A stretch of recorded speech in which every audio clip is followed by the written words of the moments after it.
हरे कृष्णा। तो चैतन्य महाप्रभु की बचपन की जो बहुत सुंदर लीलाएं हैं, उनमें से कुछ लीलाओं का हम वर्णन करेंगे इवेंचुअली।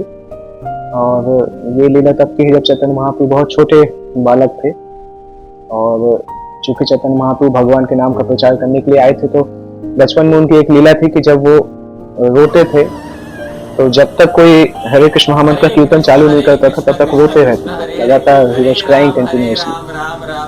तो उनको चुप करने के लिए उनके आसपास कोई ना कोई व्यक्ति हरे कृष्ण महामंत्र का कीर्तन हमेशा करता रहता था, और इस तरह से उनके घर में हमेशा कीर्तन चलता रहता था। तो बचपन से ही उन्होंने हरे कृष्ण महामंत्र का कीर्तन लोगों को करना सिखाया था।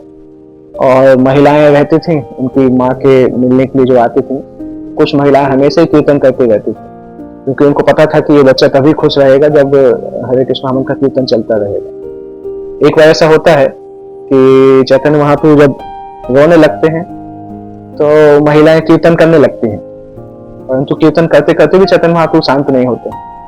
तो फिर उस समय एक्चुअली थोड़ा बहुत बोलने लगते हैं, बोलने की अवस्था में आ जाते हैं। तो महिलाएं बोलती हैं, अरे हम तो कीर्तन कर रहे हैं, आप शांत क्यों नहीं हो रहे हैं? तो चैतन्य महाप्रभु बोलते हैं, एक्चुअली मुझे भूख लगी है और क्या खाना है मुझे, यहाँ से करीब 2 मील दूर, मतलब 2-3 किलोमीटर दूर 2 भक्त हैं, उन्होंने भगवान विष्णु के लिए भोग लगाया है, जो वो मुझे खाना है।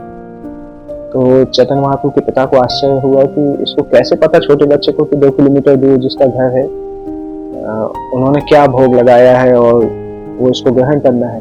तो जब पिताजी उनके घर जाते हैं तो वो बताते हैं कि उस छोटे बच्चे को कैसे अंदाजा लगा कि हमने भगवान के लिए क्या भोग लगाया है। उस दिन एकादशी भी थी, तो सभी लोग एकादशी भोजन करते हैं, परंतु छोटे बच्चे ने जिद की कि नहीं, जो भगवान विष्णु को भोग लगाया वही मैं खाऊं।